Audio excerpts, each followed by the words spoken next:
Hello everyone, this is our third session related to JDI framework tools. Today we'll cover more tools created in our office, and I think we can wait about 1-2 minutes more and we can start.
Hello everyone again. I think we can start our presentation. As originally in the description of presentation was written that we cover only services testing, but I think we can cover a little bit more topics and look from dark and light side on JDI tools.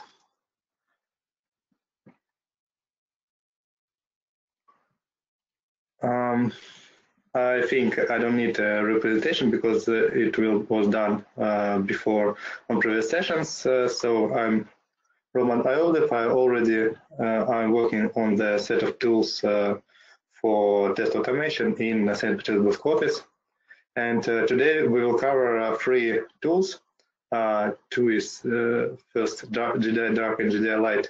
This is tools for services and light version of JDI for UI automation testing, and JDI Lightsaber. This is our library that used in all our tools and frameworks, and you can use it for any type of coding or development, and not only in testing. This is like Apache Commons or something like this. Okay, let's start from JDI Dark. This is a framework for JDI HTTP testing. And what is this about? What made difference of this framework from other competitors? First of all, we have we call it a service object. This is like page objects for services.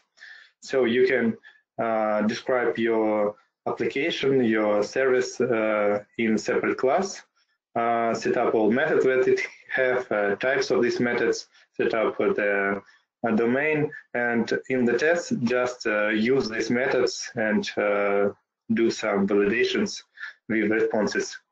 You can have this simpler naming in the method's name, so you can just write M for shortening code. You can set up a list of different parameters and variables for your methods. For example, content type, headers. You can set up a method type like get, post, put, and other things, and some other parameters that has a typical method. This is how can look the typical service object, and of course, as UI objects in JDI, you can initialize it with just with one simple line: init your service. You can see here that in dark blue, you can put parameters in your methods like %s and the name parameters, and you can use these parameters then you call these methods later in your tests. So here you can set up something like template for your method. And you can see that in the title of this slide mentions Swagger and BaseDL. One of the profits of this service page object service model is that we plan to generate this thing from the already existing models that provided by developers, like Swagger model or BaseDL for Microsoft tool services. This is not done yet, but we have plans to do these things, and most of the test engineer work related to setting up the service model will be done automatically. So as with is in previous session demo for UI objects, you can just generate your service object and then write the test. So a little bit around about the test, how it will look in JDI Dark. You just can call your request, so like write my awesome service method status call, and you can put some parameters here if you have them in the template for your methods, or you can just leave it empty. As a result, you will get a REST response, and you can do some things with it. You can have some simple validation, like response is okay. This means it has status code 200 and it's okay. Or you can validate some other things like error statuses. You also can change your validations and say is response okay, and body have some things in parameters. This is one more example related to response. You can also validate status code types. You can validate body, and you can see that this line like body equal to are pretty similar to things that we have in REST assured, if you are familiar with it. And yes, the JDI Dark based or powered by the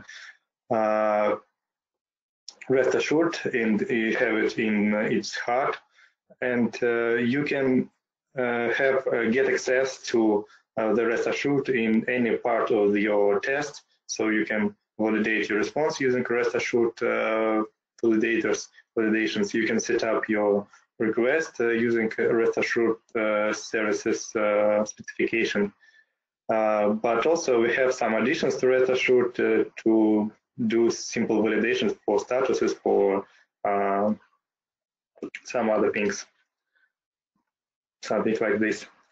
Of course, as you remember from the different previous session, all our tools support the entities-driven testing approach, and you can set up the entity for the method. This is like some kind of business entity, for example, user for both these methods, get and end user. And in test, you can write something like add user, send my user.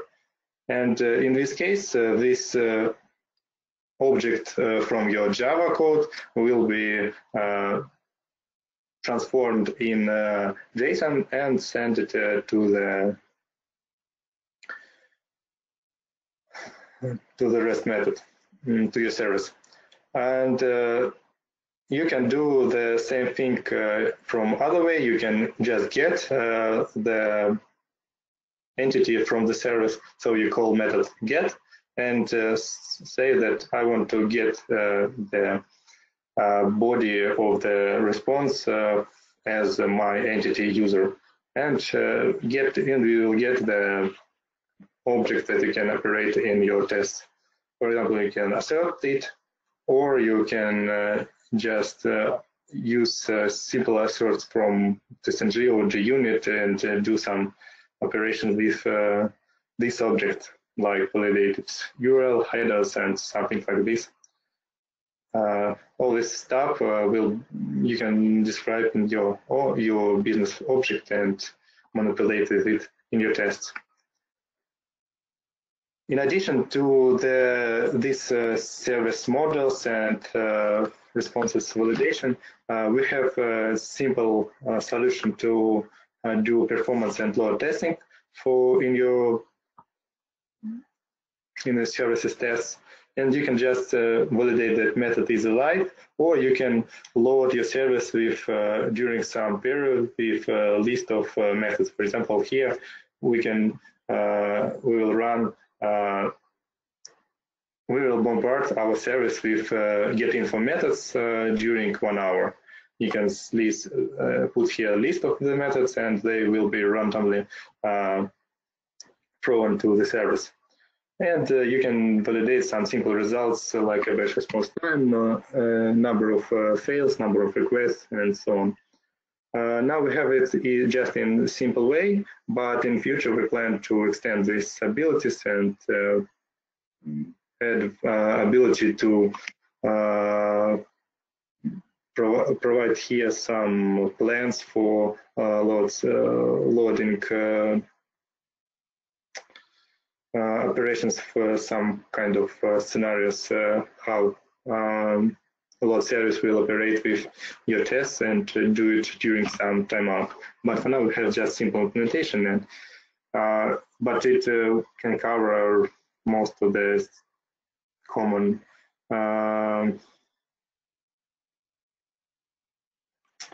things that you want to have in your services testing. One more thing related to our framework for services testing that we have already defined features in BDD language, and you can use these things for your manual QA and analysts, so they can write tests, service tests in BDD style and know nothing about coding, something like this. In general, I not recommend to use BDD for services testing, but sometimes we have setups in Commons in projects that we haven't test automation engineers and need to validate services. So in this case, you can use the JDI Dark BDD approach. Here, how we'll look the typical service test, for example, and all these features are already implemented, and you don't need to write implementation for them. You just can write these feature files and run these tests. This is one more example with some data providers in the lines. You can have something like this. And as a result, when you have all these tests, your automation engineer, your manual QA can just click something like run button and run these tests, these scripts. I think this can be useful in some cases, but I want to tell once more that this is not recommended for real automation of services, because in any case, BDD is an additional layer, and you will have some problems here. If you do really big services testing, this is the main part of your activities. And of course, we have BDD like features for load testing. With our model for load testing, you can write some load tests in human readable specification. Let's summarize all stuff that I mentioned above. The JDI Dark is the framework for services testing, which have object service model for your service. We have a list of simplifications for request and response validation and sending. We have performance testing here out of the box. You will have the detailed logging for all your actions, like what requests are sent and what responses you get. We have some BDD approach around it, and this can be used in some cases. And all this stuff are powered by rest assured, and you, in any place of your test, you can call the rest assured on your response request and do some stuff. Maybe we're not implemented now in, for example, JDI Dark. So for more details, you can see our GitHub. And I think that's all about this theme. If you have more questions, I will answer on them at the end of our session. This is the dark side of JDI, because backend is something like hidden stuff on application. And if we look back to the light side for UI, we have some solution much simpler than common JDI. We call it JDI Light. The main purpose of JDI Light, this is also a UI framework, is to introduce his ability to introduce the JDI profits in products that already have a lot of Selenium tests and you want to write these tests. Unfortunately, JDI originally can be used only if you starting your test automation framework from the beginning and you haven't much tests on Selenium or Selenium. And here you can just change your dependency from Selenium to JDI Light, and all your page objects that are written in Selenium, you have the elements, list of the elements, and all other stuff will work with JDI Light. As a result, you immediately will get profit like logging that you have in JDI, like more endurance for your tests, and you also will have auto download feature for the driver, so you will not think what the latest version you have and where to place the driver and something like this stuff. Of course, you will have ability to initialize all your page objects with one command, but you also can do it for each page object separately. And as extension to your Selenium tests, you will have ability to add more complex entities and elements like dropdowns, forms, tables, and pages in future, and we'll have like some kind of hybrid with Selenium-based tests and JDI tests in one solution. And you can step by step moving to the JDI and reducing code that you have in your tests. Here main features listed around the JDI Light. We have much less elements. Main elements is UI element. This is implementation of interface web element, and because of that you can have the same page object that you write on Selenium UI list. This is implementation for list of web elements, and you also can have drop-downs, forms, and web pages. Just 3 elements, complex elements for now in JDI Light. Also, you can use like standard locators for your elements, or you can use our locators like CSS, XPath, or text that reducing your code in page objects. Okay, let's look a little bit deeper in the elements. What is the UI element in JDI Light? If you have just a element in your tests, you will get all abilities that have the elements, Selenium element.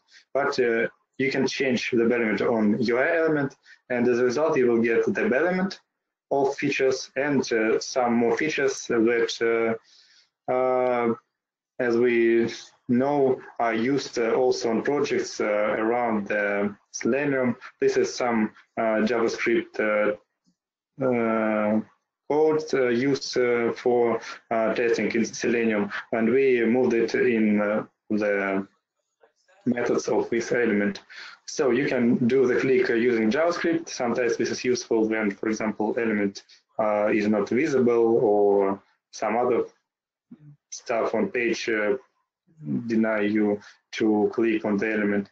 You can set the text in the element, and this method works a little bit more smart than just send case, and can set up text in value of the element and in the text field as well. You can get the text from the value element. This is also a more smart version of getText, and you can get it from the value or from the text value or text text part of your tag. You can set the attribute. As you know, in Selenium you can only get it, and this is pretty common JavaScript code for setting attributes, but we just put it in the method, so you don't Google it then you need it. You can select the element, and this is the ability that you can use not only the locators for your elements, but the template locators. As you remember from JDI, you can put the %s in your locator, and later put the value that you want to get from this locator. This is really useful for some menus, for some tabs or list of similar elements like buttons or something like this. You can set your value in the text field, and this method works a little bit different to the simple send case. It firstly clean the element and then send case. So you will be sure that only this text will be in the text field.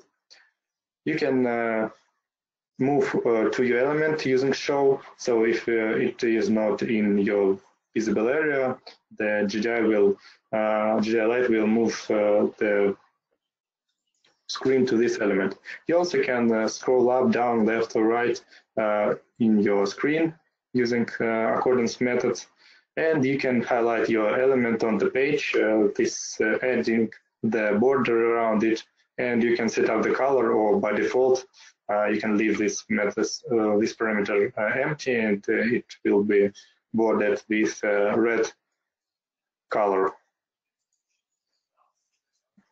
Next wrapper is around list of web element. This is your list. If you change list of element to your list, in addition, you will get ability to get elements by the text. For example, you have checkboxes or radio buttons with some text, and you can say, I want to get, I don't know, blue radio button, and then click on it. You can do the select on the text by text or by index. This is like select find the element by index or by text, and then click on it. You can get the value for all lists separated by the comma.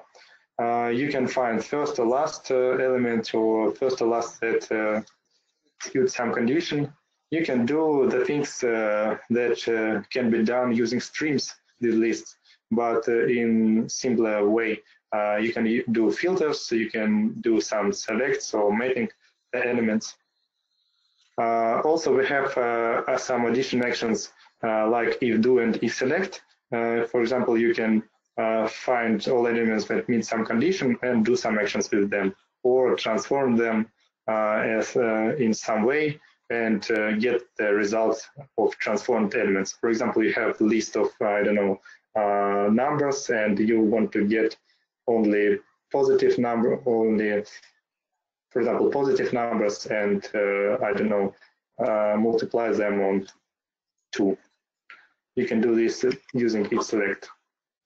You can do for each as the method of your list.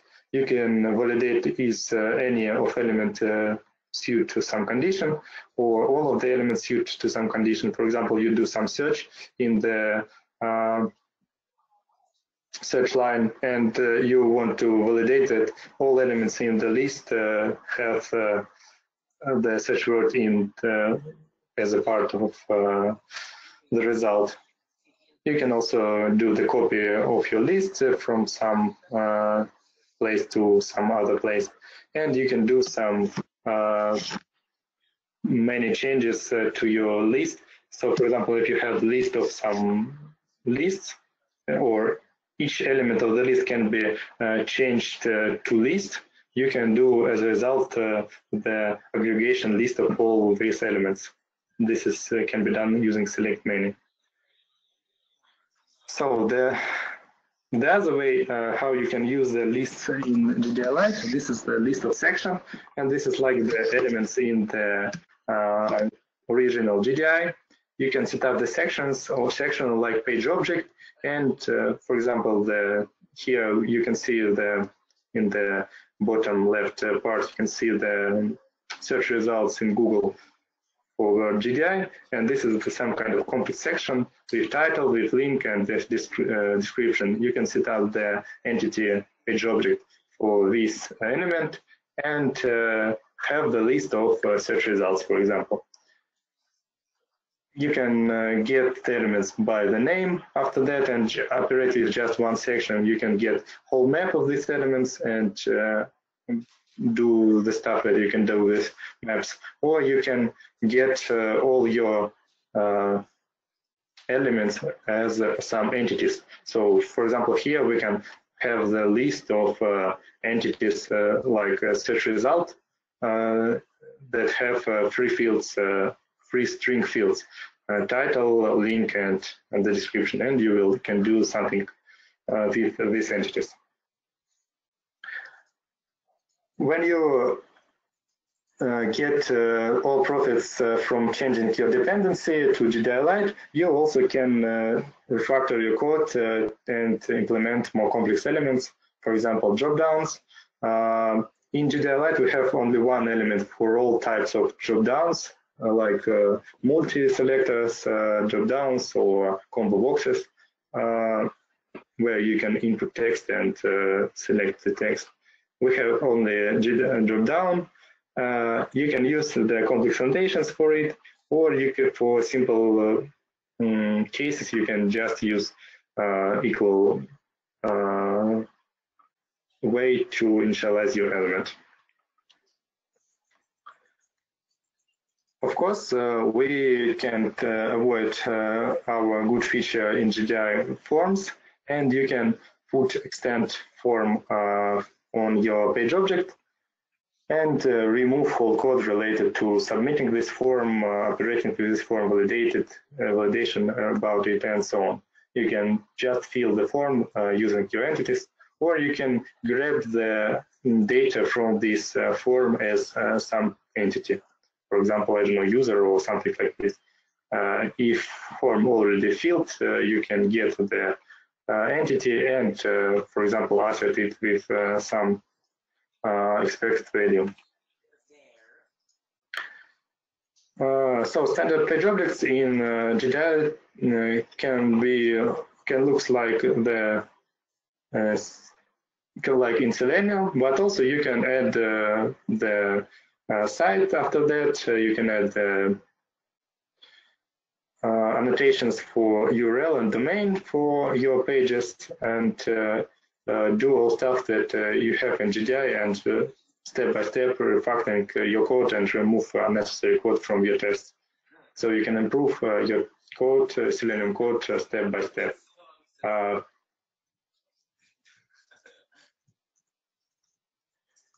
And you can see that for installation of elements, we use pretty the same naming as in Selenium, and we tried in JDI Light to follow the same naming as in Selenium in all cases where we can do it. But you can, with initialization in JDI, you can initialize not only one page object, you can do it also, but the site also with all pages that it contains. So you can remove all your page objects initialization and put only one initialization line in your setup method. And of course, you can not to write extents from the page on your page objects in JDI Light, but you can do it. And if you do it, you will get for free all the methods related to this page. So you can remove them from your tests or from your page objects if you have them in page object. And in addition, we have some more things related to pages, except back, forward, refresh, and other things that I have in the driver. You also can get the HTML code of your page object, or you can do the zoom on your page to some factor, for example, lower on your page to, for example, 50%, or you can zoom out to 200% or something like this. So this is really useful sometimes when you want to do screenshot, for example, or want to validate some element that's not in the screen. But for elements that are not in the screen, you always can use show method in the UI element.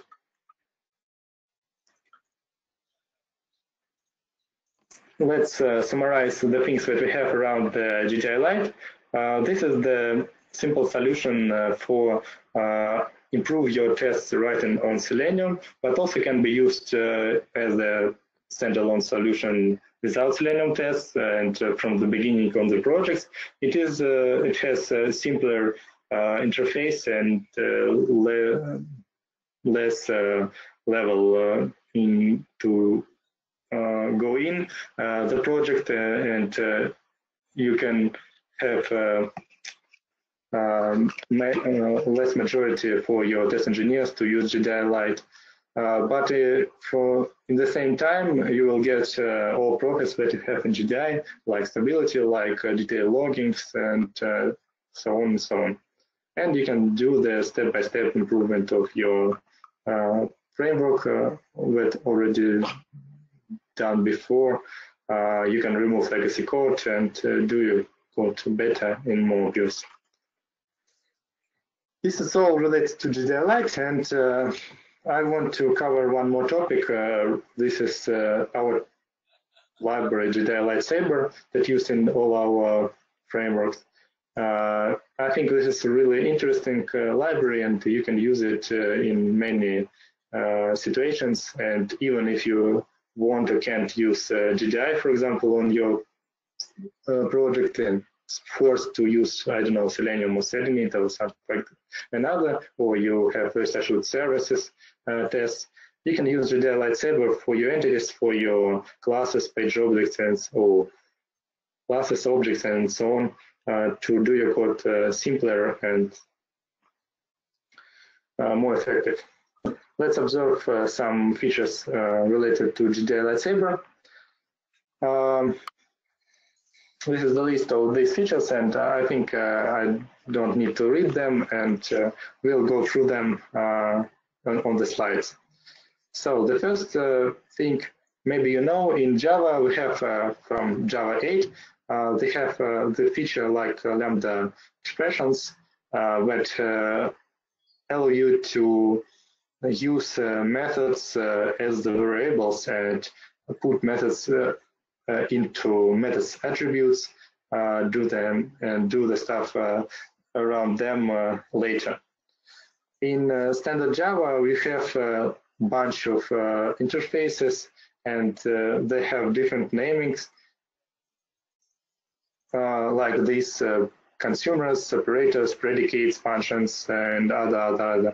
This is around, I don't know, 20 methods for different interfaces of your lambdas.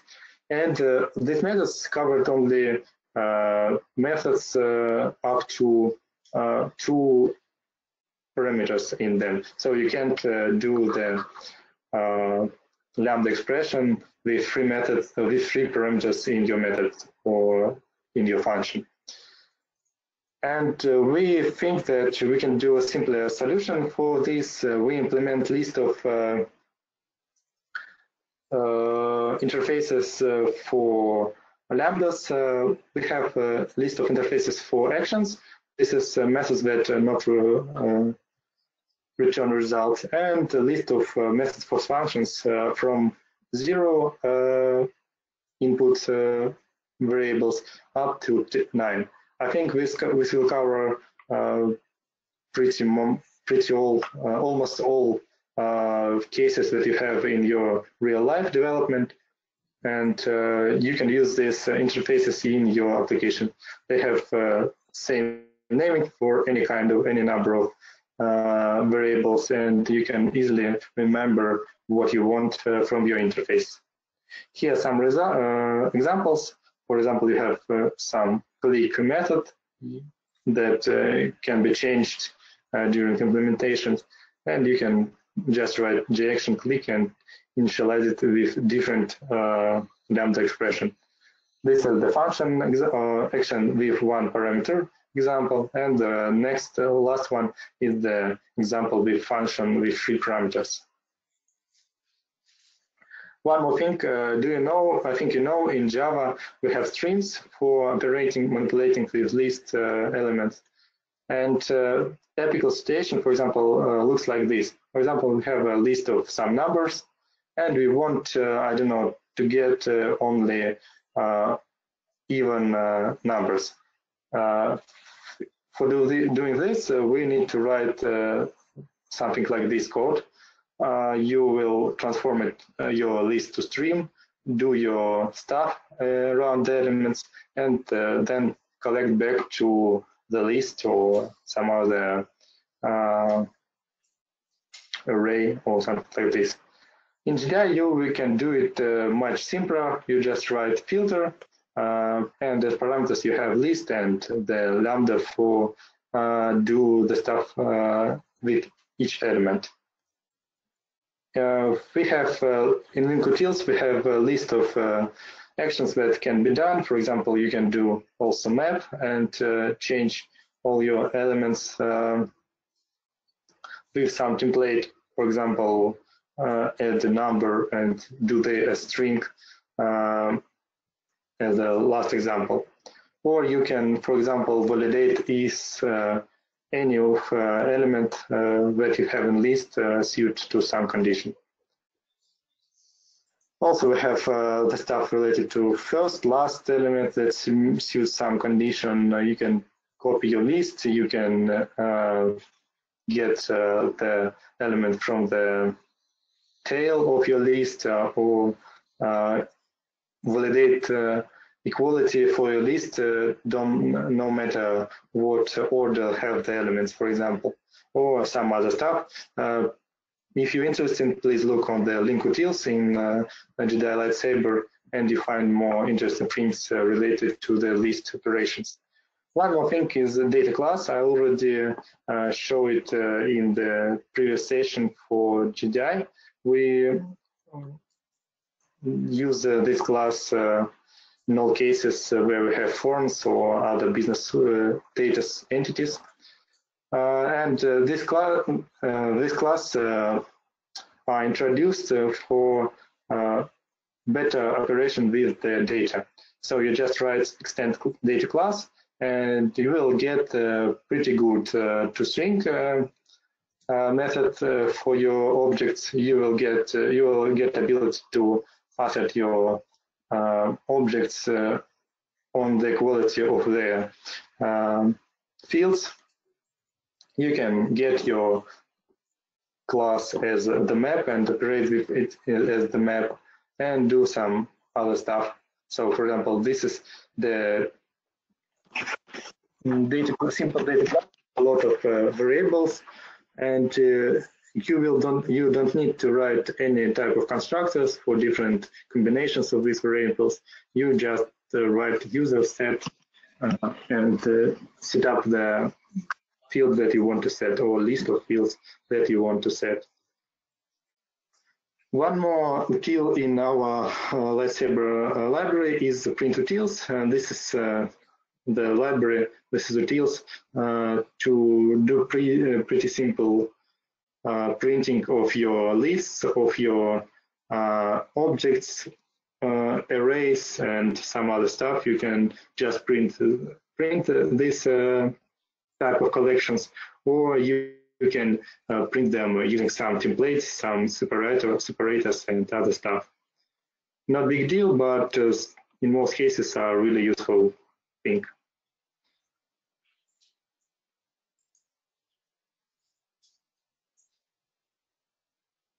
And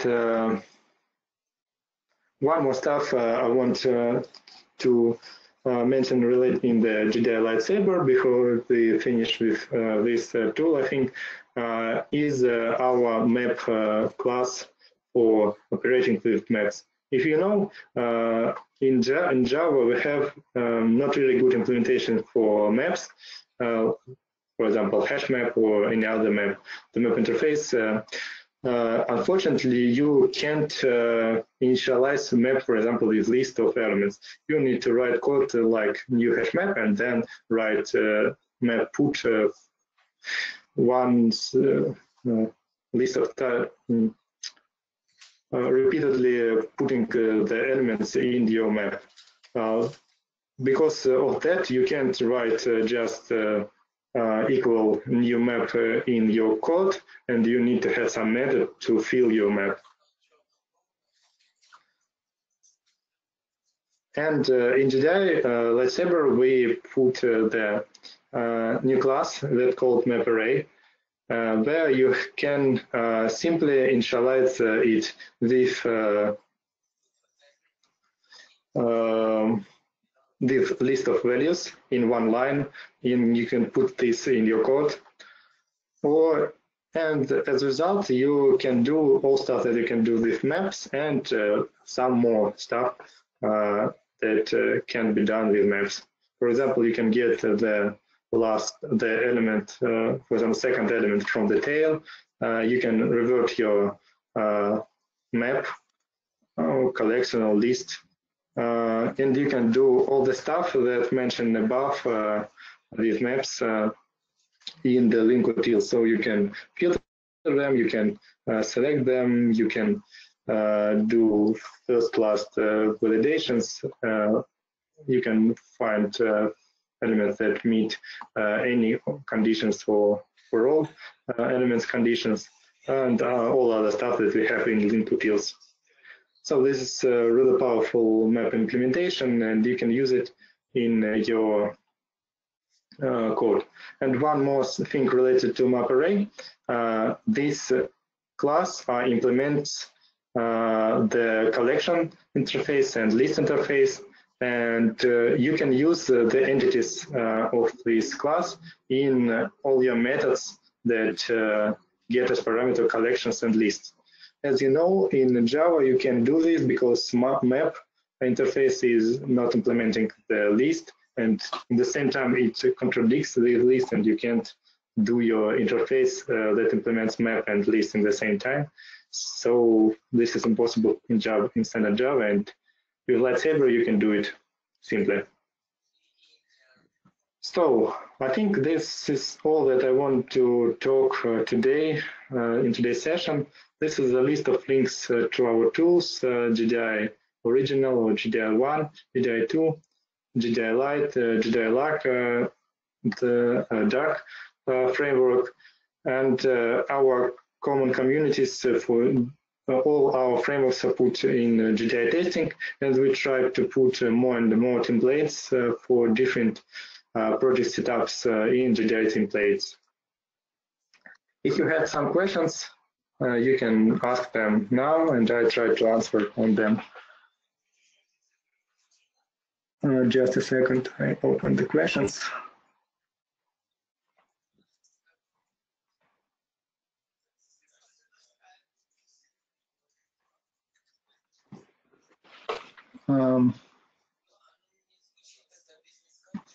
Do you have any support for managing test data in Excel sheets in JDI Light? Unfortunately, not for now. But if you have such experience, you can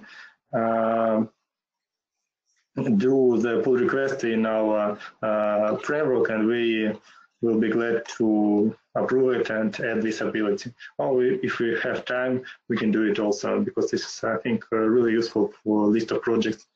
So my request here, if you have this work done on your projects, just share this experience and we will add it in JDI Light.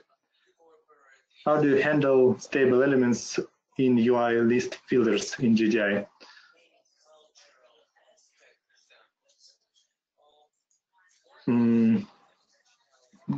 You can look here in the code how we do it, but our general solution that we have some code around any getting web elements in the code, and we have the cycle that ping elements on the page and try to get them and validate that they are okay, we can operate with them. If we get some exceptions, we can get have stale element exceptions or any other kind of exceptions. For example, I don't know, JavaScript problems. We ignore them and try to re-get this element during the timeout. Then the timeout is out. If we can do it, we will throw exception that element can be get from the page. So I think this is the answer. If not, you can contact me directly or look in the code. I'm familiar with retrofit. What are the advantages of JDI then? I think this is a question not so simple. Yes, I know the retrofit and know that they also have kind of service objects. And I think this is the tool that also can be used for service testing. If we will talk about the differences, I'm not prepared now, and I need to do some list of differences. I think I will do it a little bit later, maybe in some other presentations. So follow our groups and look on the presentations that we have around JDI HTTP. My answer is something like this. Could you please tell the difference between find by and JFindBy? The difference is that we have list of differences in JFindBy. This is the original Selenium findbys, and JFindBy is developed by us. It has all stuff that have findbys. In the same time, you can put a list of JFindBys on your element and use and have different locators for one element and set up the category for your locator. This can be useful in a list of situations, cases. For example, you have your application on English and on Russian on some other locators, and your locators are related to the language. So you can put the list of locators on your elements. You will have one page objects and just with a list of locators. You don't need to have list of pretty similar structures for your page objects. And just write in the beginning that you want to run your tests in RU group and then in English group. And the JDI will take only the locator that related to your group. One more case when this can be used, for example, you have some versions of your application, I don't know, 2.20, and you will move to the new completely new version of your layout for the application, for example, 3.0. And the functionality of your application are pretty the same, but the layout are completely different. You have some redesign on your code. And the request from the client that you need to support sometime the old version, and you have some releases here like 2.21, 22, and so on. And you, in the same time, you will develop the new version like 3.1, 2, or 3 versions.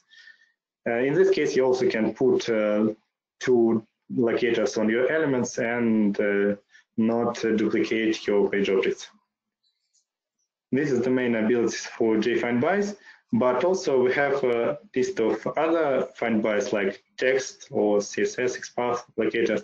Their main purposes first is reduce the amount of code, and the second, you can do you can write more simpler locators for getting text or getting IDs, some standard things from the text.